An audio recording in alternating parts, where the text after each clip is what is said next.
Detroit Pistons select Luke Kennard from Duke University.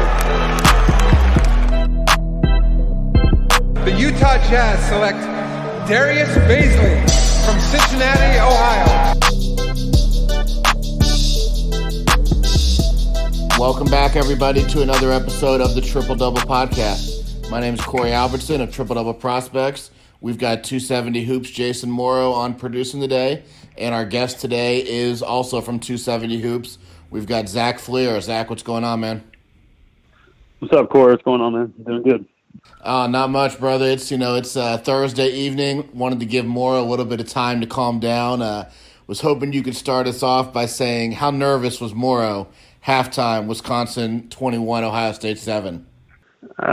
Jason was a little wound up. Myself, I wasn't too worried, honestly. I felt like, if that's a national championship team, they'd take care of business in the second half, and that's what they did. So I know Jason gets on edge a little bit, so he was probably freaking out, but I was okay. So paint us a picture. When Morrow gets nervous, when things start going bad, what does the scene look like? He kicks stuff. He pushes stuff. When Ohio State lost to Wisconsin in 2010, he knocked down a chair. I remember that vividly. He gets very angry. It's like, I don't know. It's like when Overtime steals one of his videos. He gets that level of angry. Oh, yeah. Morrow, he's very vengeful. He's very bitter. So, yeah, that all sounds about right. But speaking of Columbus football, there's one cat walking around the suburbs of Columbus with his chest puffed out, wearing all purple. What do you think the celebration was like at the Stubbs household when Pickerington Central won the Ohio Division I football championship last weekend? Well, it was probably him and George Howard.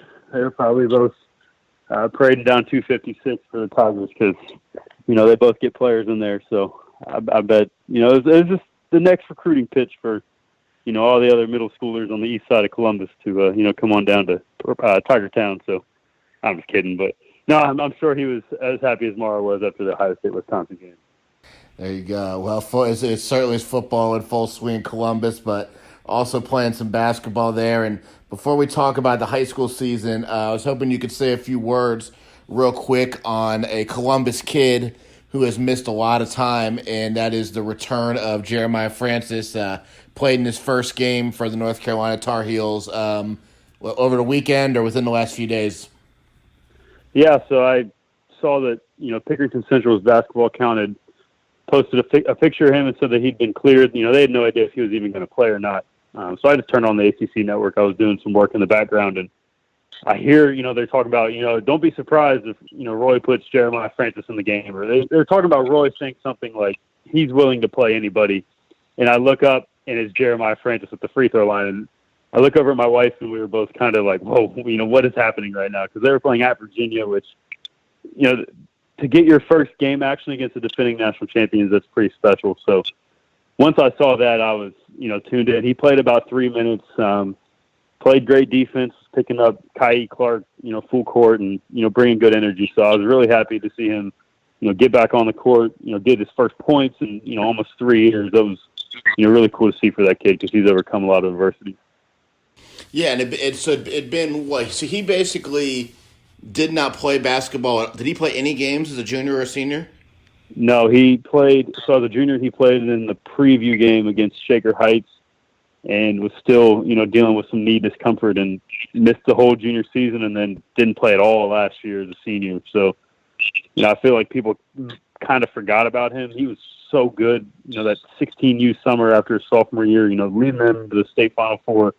I think people forgot just how good he was because he was, gone for 2 years. So it was, that was really cool to, be able to watch him in a big game like that on TV, hit a free throw and score the first points. I mean, it was something I'm not going to forget for a long time.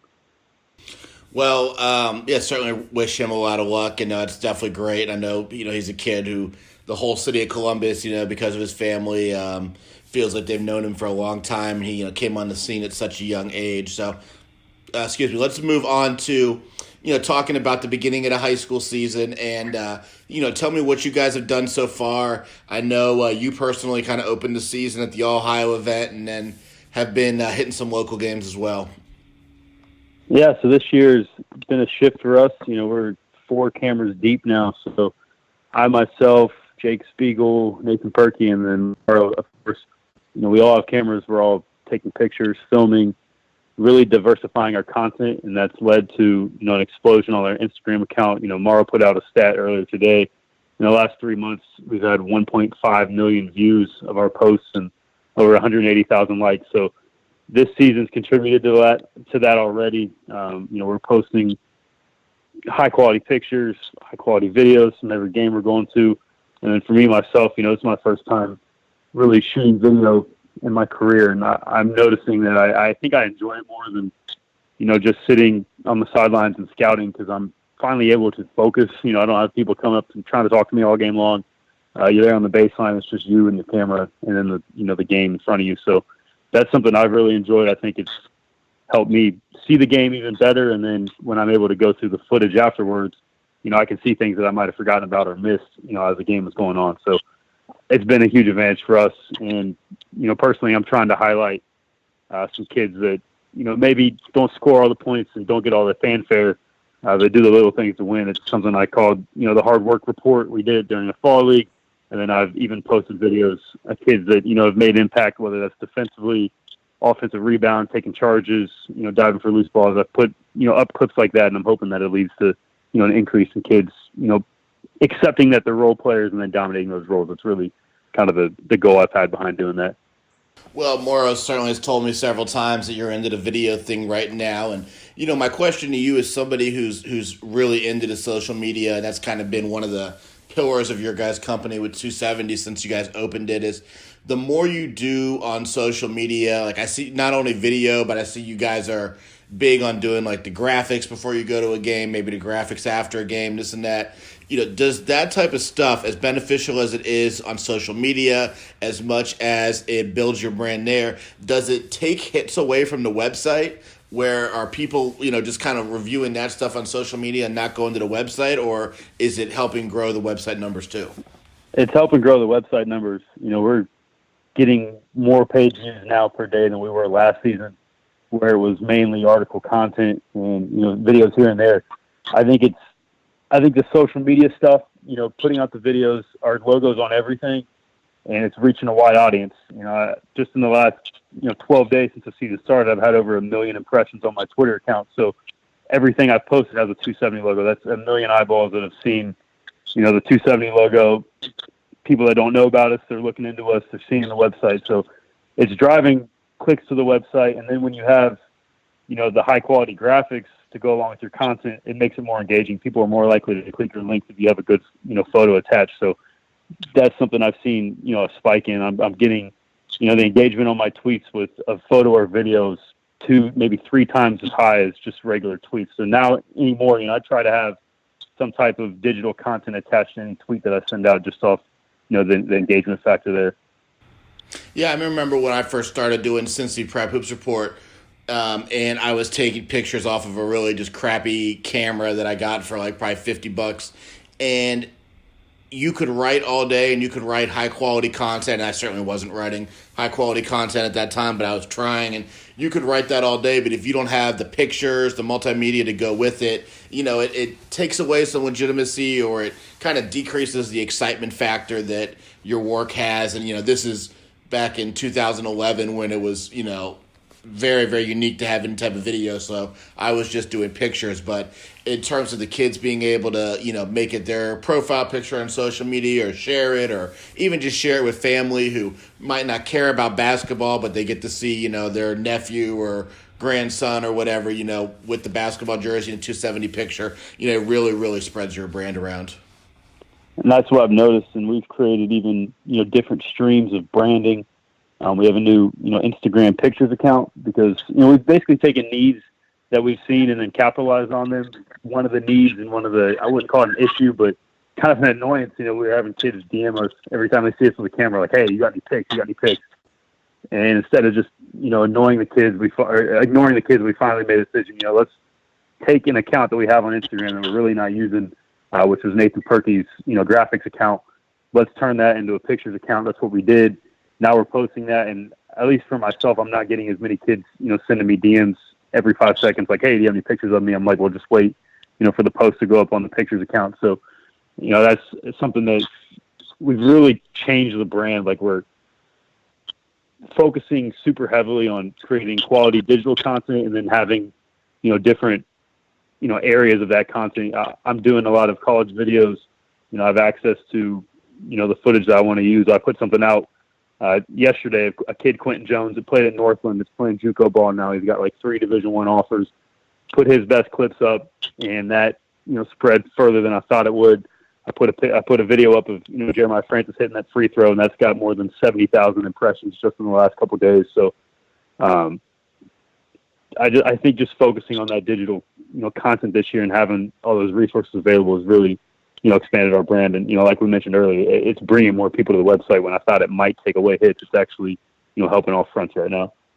And, another thing that is really bringing people to the website more than anything is just continuing to branch out. And, you started, back in your young days, you were really into the Columbus City League and, more into kind of the OCC. And then you guys have really gotten to the point where you're just dominating the entire region. And just we've talked about this before where you've mentioned just how important it is to you to cover the entire region, but just talk about kind of the organizational and just logistical approach to, taking the young guys that I call kind of Zach's Army and just getting out to the different kind of corners of your region, some of them on the remote side in terms of population and, seeing all these kids.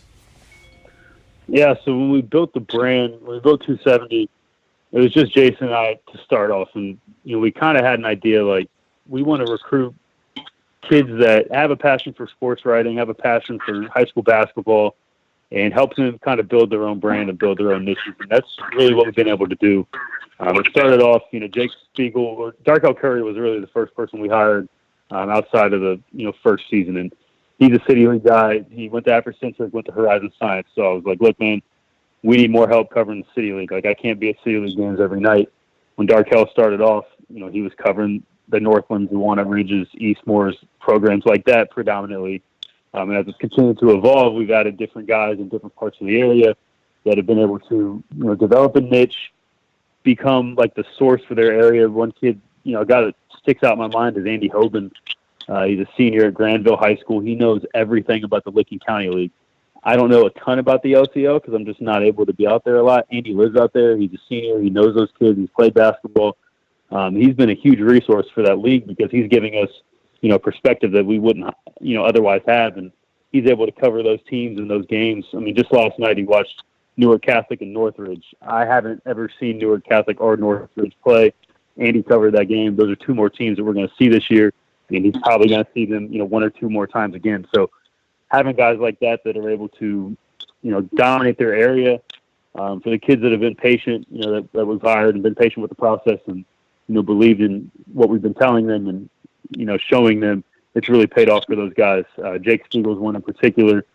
When we brought him on, I was going to have him cover the Division IV district tournament only, and then I saw the quality of his work, and we've continued to give him more opportunities, and he's taken those a stride. And he's even now doing video, and he had his first video on the news last night for Troy Scouting from Buckeye Valley that suffered the skull fracture last Friday. Our prayers and best wishes within this right now. But Jake put the video out from Troy that he had a week prior. ABC6 asked for it. They put it on the news, and it was the top story on ABC6 News last night, both at 10 and 11. And that's just incredible, reach for the brand. And then for a kid like Jake, who's a senior in high school, I mean, how many other seniors in high school can say that they've had a video they've taken, appear on the news? That's something good. It's not a viral video, going wrong. It's, a piece of work that he has that he's seen on the news. And I can't imagine what that does for his motivation going forward. Absolutely. And yeah, absolutely. And yeah, those guys have certainly worked hard, and it's fun to watch them grow, and they're certainly ahead of their years. You mentioned the Troy Scouting thing, and I was going to ask you about that. So, I don't know what percentage of the listeners are aware of the situation. So, what happened there, and what's the update on that? Yeah, so for Troy, for those who don't know him, he's a sophomore, 6'7", big at Buckeye Valley. They were playing a non-league game against KIPP Columbus, which is a charter school here. It's now Division IV. And early on in the first quarter, Troy gets a fast break, and he's going full speed at the rim. And When he went up, he kind of got his feet taken under him, and he basically lost grip of the rim, virtually did a backflip, and landed straight onto his head and neck. And, immediately blacked out. He was having seizures for about 45 seconds, and he was unconscious there for a little bit. Luckily, he was, brought back to consciousness, but they had to rush the squad in. He went straight to the hospital. He was at Nationwide Children's for almost a week. It's been, 6 days now. I think he's out of ICU now, but he was in ICU for, 4 or 5 days straight. There was talk when it happened that he might need brain surgery because he had the skull fracture and then the brain bleed afterwards. But luckily, he didn't need surgery, and he's expected to make a full recovery, which is kind of a miracle with how it looked when it first happened, and the worry that a lot of people had.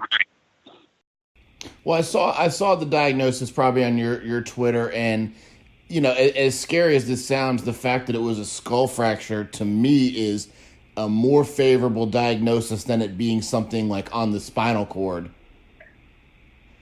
Yeah, absolutely, and he definitely had a concussion from it, but he doesn't have any broken bones or anything. He did have some shoulder pain, but I think that started to subside. So he should. I mean, it's kind of crazy. He might be able to return, here in the next, several weeks or so.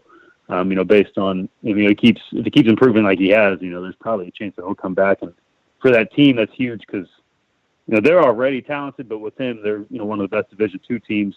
Just on Tuesday, they went on the road and knocked off Trey Woodyard in London, which is a pretty big win for them. Even without Troy, but they're kind of playing for him right now. But I think when he gets back, it's going to make them even more dangerous. Okay. Well, let's talk about some of the teams you've seen then. In Columbus right now, we did a preview episode with Stubbs here a couple weeks before the season. But from your perspective, in the Columbus region, at the Division I level, which is where the most kind of notoriety is in Columbus, who are the teams that you've seen so far, maybe you even haven't seen them so far, that you're expecting to, be the top teams? In Division I think right now it's Hilliard Bradley. They have the best wins. They really made a statement. They went on the road and knocked off Thomas Worthington last Friday. The game prior to that, down at your event, they knocked off the defending Indiana State champions. And to have those two wins, start off, that's huge because both of those games are away from home. Matalaco's shown that he's arguably the best player in Columbus, and they've done it without Chris Mayfield, who should be back here probably before Saturday when they go to the Play-by-Play Classic. So I think in Division I, Hilliard Bradley's really established themselves and separated themselves from the pack. They're one of only two top contenders in Division I that are still undefeated. Pickerington Central and Pickerington North both lost in the opening weekend at the All Ohio event. And Columbus South's another team. They were in Division II last year. They're in D1 this year. I thought initially when they moved up it might be tough for them, but I think they're going to have a chance to really compete in that region. There's a great chance they win another district title, and they're still undefeated as well. And they'll get their first test when they take on Thomas Worthington on Saturday at the Play-by-Play Classic. So I think that'll be a good measuring stick. For South and Bradley, they're the top. Getting to play the same team. We'll see, how each team fares in that, those matchups. But outside of those two, Thomas Worthington's been tough. They have big-time talent in the junior class. Both the Pickerington schools are going to be contenders. I see, both them being a factor in the regional tournament. And then you even have, teams outside of that. Squads like Walnut Ridge, Gahanna, LaShawn Jones has been incredible. They're 4-0 right now. They'll play on the road at Pickerington North tomorrow. So that'll be, a good early test for them. But it's kind of the who's who there, in Division I think. The two Pickeringtons, Hilliard Bradley, Thomas Worthington South, those seem like the early favorites. Yeah, I got to see Hilliard Bradley, like you said, at our event. They played down at Mason. They've played in the Ohio Valley Hoops Classic maybe every year, certainly almost every year for Benny, and happy to have him there now that I'm a part of it. And they played Hamilton Southeast United, Indianapolis. Very good team, very talented team, very big team. They've got a center who's every bit of 7 foot, might even be taller, from somewhere in Africa that's going to Cleveland State. And Hilliard Bradley's just not only just kind of their toughness and their team play, and obviously the play of Alaco. I mean, he was just tremendous in that game. They probably lose by 20 without him, even though some of the other kids did play well. But what really impressed me was just the preparation and the communication of Bradley. And I haven't got to see Bradley a lot over the last couple of years. Unfortunately, they've missed the flying to the hoop stuff because of weather problems. It's just been unlucky and didn't get a chance to see him last year. But their preparation in terms of opening game for Hamilton Southeastern and opening game for Bradley, and every time Hamilton Southeastern runs a set, Bradley knows exactly what they're going to do to guard it, where the ball is going to go, who's going to move, who's going to screen for Hamilton Southeastern. And all their kids are communicating, whether it's their young kids all the way up to their seniors like Alaco. So just an extremely impressive coaching staff. And, there's certainly a lot of coaches in Columbus who get credit for being great coaches. And Coach Norris is maybe on the slightly younger side of those guys. So, his time is coming to really, really get recognized for how great of a coach he is. But he certainly strikes me when I've seen him, and I'm really enforced this the other day, as one of just the elite coaches in Ohio from a game coaching standpoint. And then I think an even more important thing when you look at high school basketball coaching, which is a program building standpoint. Yeah, Bradley's got an elite culture. I think when it comes to that, they're different from everybody. There's not another program like them. The way they play, their identity, the kids' toughness. It doesn't matter who you put in the game. You know what you're going to get out of those guys. And a player that really impressed me is Tayshawn Mayfield, the younger brother of Chris Mayfield. In the matchup against Thomas Worthington, he was matched up with Tyrese Huey. He honestly, raced him in that game. Tyrese had one bucket inside of 10 feet. Didn't get many rebounds. Tayshawn did an outstanding job. Only being about 6 foot, but he's strong. And when you look at those Bradley guys, all of those guys are physically developed. They're all strong. They must have incredible strength and conditioning program with the way those guys are built right now, because every single one of them, they'll box you out, they'll push you around, and they're all strong and tough. And it's rare to see high school teams that communicate on defense like those guys do. Some college programs struggle to get that, but Bradley has that down, and I think that just goes back to their accountability culture. It's about wins before anything else. And Matt Alaco scored his 1,000th point on Friday, and I interviewed him after the game, and I asked him about it, and what it meant to him. And he's like, I really don't care about it. He's like, I only care about wins, the win column, wins and losses. I really don't care about points as long as we're winning. That's all that matters to me. And when your top player has that mentality, it really trickles down to the rest of the roster, and that's what you have with Bradley right now. Even Tayshawn Mayfield, we asked him, you had a breakout performance tonight. What do you think? He's like, I don't care. Like, as long as I'm doing what it takes to win, that's all that matters to me. And every single kid in that program has that mentality.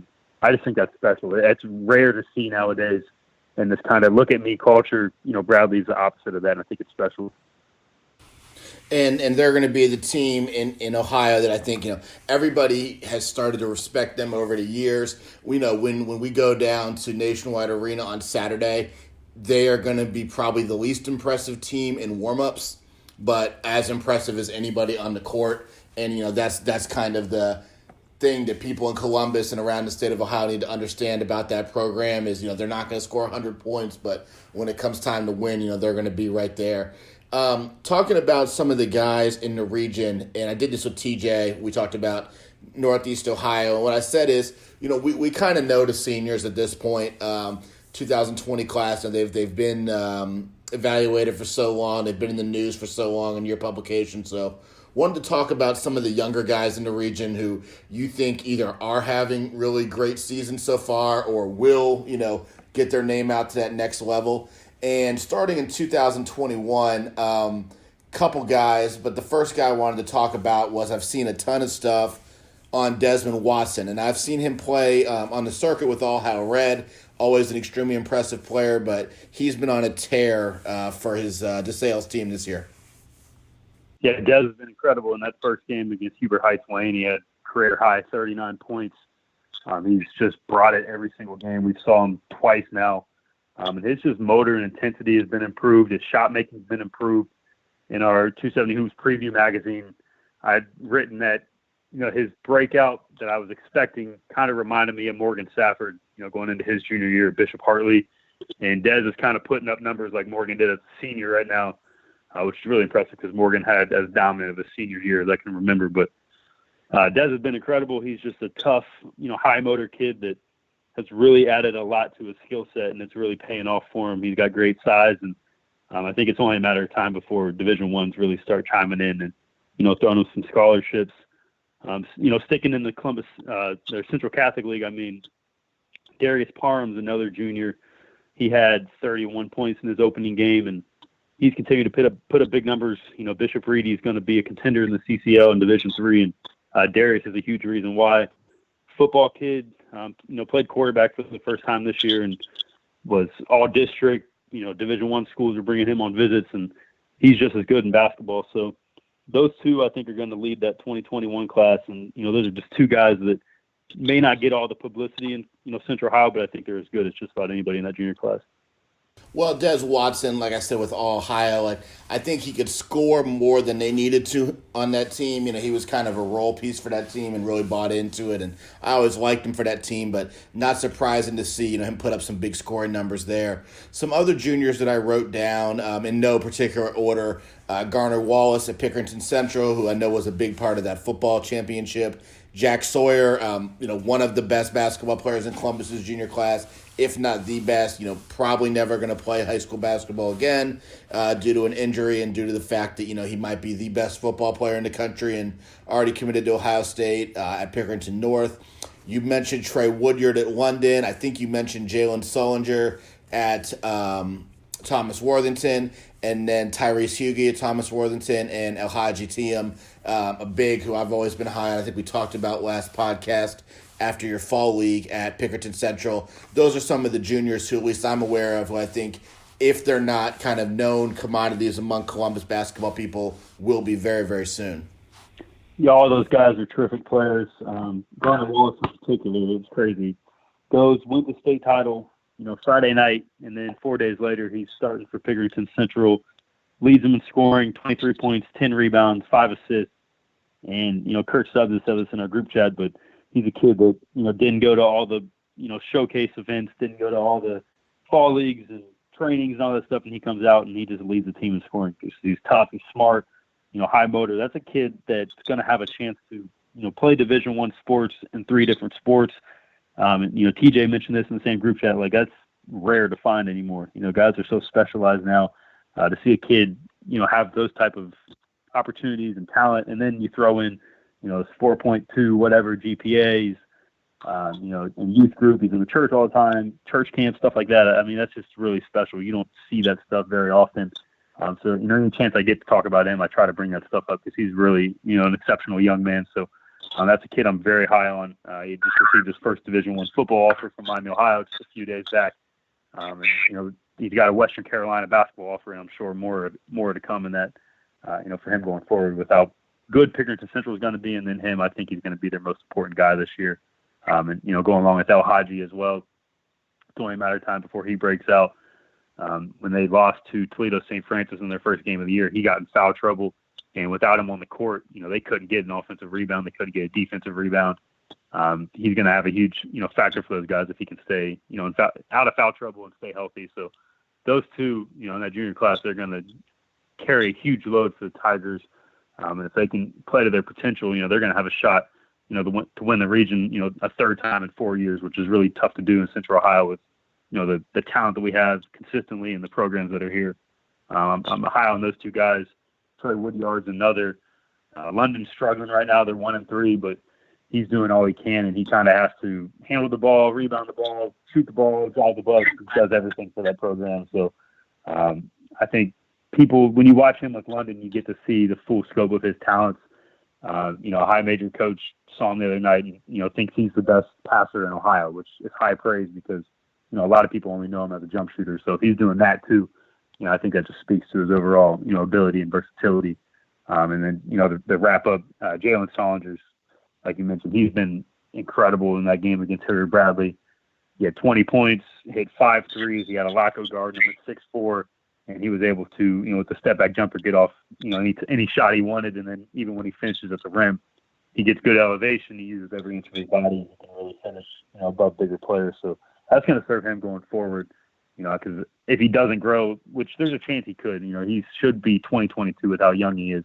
He just turned 16 just a few months back, so he's got high upside still. And his dad, JJ Sullinger, thinks he's going to get to his height. So if that happens, Jalen's going to be a nightmare if he gets to about 6'2" or 6'3". And if he gets to 6'4", 6'5", good night. But if he grows like his dad thinks he will, I think that's someone you're really going to keep an eye on. And then you've also been high on the 2022 class in Columbus, and that has kids like Sean Jones at Gahanna, DJ Moore at Worthington Christian, who I know has been banged up so far, Dior Connors at Pick North, Jared Frey and Josh Whiteside at St. Charles, and then AJ Clayton at Philo, arguably the best out of all of them. So, of those guys or any other 2022 guys, who is going to be the household name in Columbus? It's Sean Jones as far as just recognition and overall game right now. He's the reason Gahanna's 4-0. He's currently hurt. Right? He has a groin injury. He missed Tuesday night's game. If he doesn't play Friday, they're going to have a tough shot. I don't know if they can beat Pickerington North without him, but that's a kid that is just, people see his highlight tapes. They see, the spin moves and the crazy finishing ability, but I really am a big fan of his personality, his leadership, his toughness. That's a kid that makes people around him better because he sets the expectations. When your best player is also your hardest working player, usually means good things, and that's why Gahanna's, a different team right now. They're tougher than they have been the last couple of years because he sets the tone.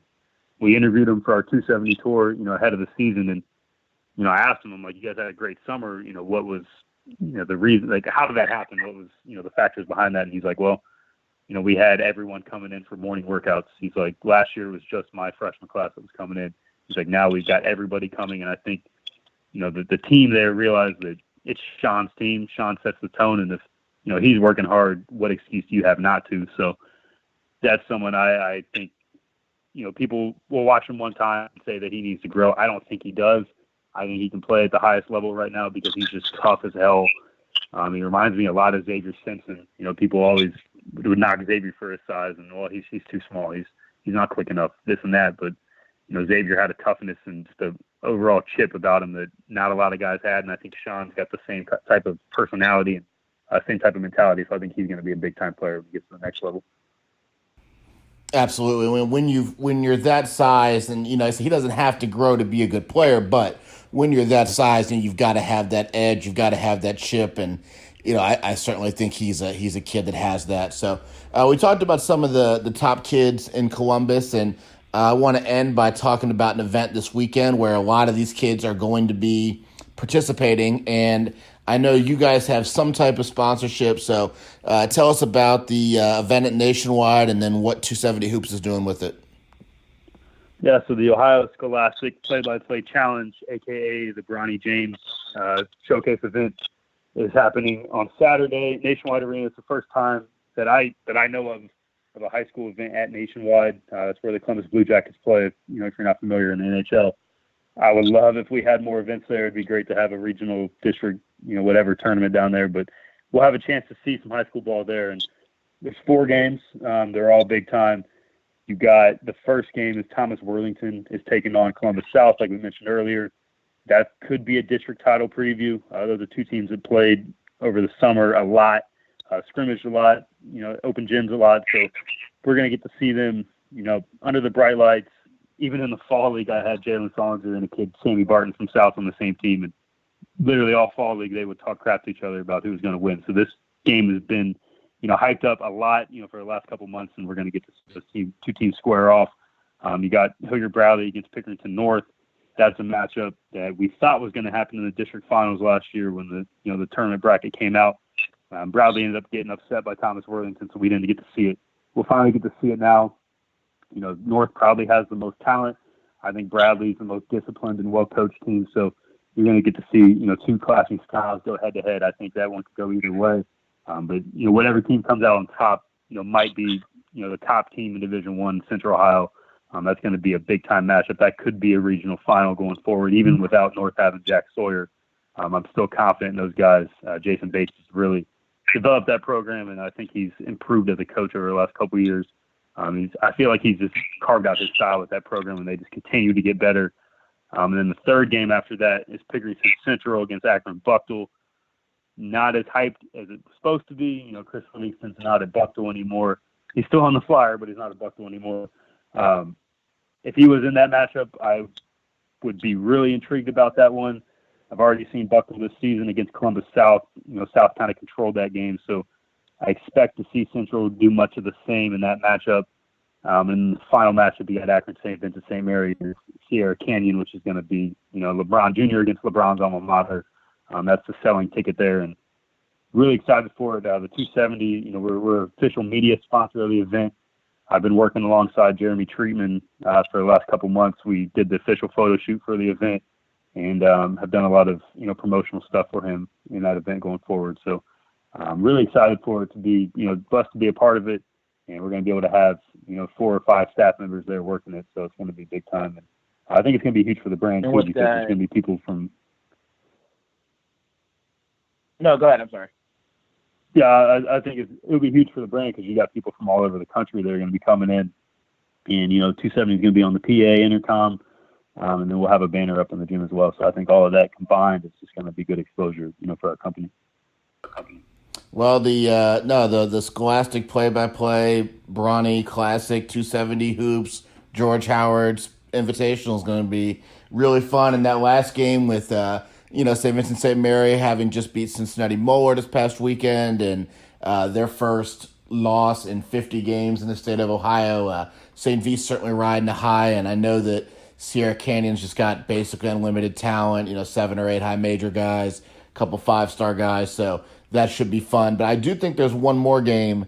I heard a rumor that afterwards there was going to be a 270 Hoops versus overtime game, and Morrow said that the winner gets to continue to film Bronny. I don't know who they got coming, but I'll take our chances. We got a pretty big staff, so we got guys we can bring off the bench. So, you know, it'll be real cameras against cell phones. So, actually, a fun fact is overtime can't film Bronny. There's a long story behind that from the summer, so there will probably be no overtime there, which is music to my ears. You don't like those cell phone recordings, do you, Morrow? You know, every time in September, so when Apple releases a new iPhone, I always text our video chat group and say that Overtime's new cameras have arrived. So, yeah, not a big fan. Yeah, not a big fan. They're like the Michigan. They're like the Michigan of video people. Of video people. I mean, at least Overtime's been kind of relevant, so that's like a double whammy there. They're the St. Louis Cardinals and Yadier Molina. Yeah, pretty much. Oh my God, you guys are too much, man. The 270 crew. So, well, listen, I want to thank you guys for coming on the show. Or, you know, Jason's always here, but Zach, thank you. I know you guys are busy. We're less than 48 hours away here from the event, and by the time this thing comes out, it'll probably be about 36 hours away from the event. So, looking forward to attending on Saturday, and best of luck in selling that thing out, and hopefully people come and not just see the Bronny game, but see all the games. Yeah, it's going to be great. I think for, you know, the kids in the area, the teams participating, it's going to be an awesome experience for them, and they'll get a chance to play in an arena like that where, you know, most teams here, if you don't make it to a state tournament in this area, you just don't get to play in a venue like that. So I think it's going to be a cool experience for all those, you know, players in that event, just getting to play on the bright lights and then, you know, a massive arena like that. I think it'd be a cool experience for everybody involved. Good deal. Well, thanks again for coming on. Everybody, I'm sure you already are with how big their social media is, but make sure you follow 270 Hoops and Zach and Jason on all their different social media platforms. And that was Jason Morrow and Zach Clear, 270 Hoops. I'm Corey Albertson, and this was the Triple Double Podcast.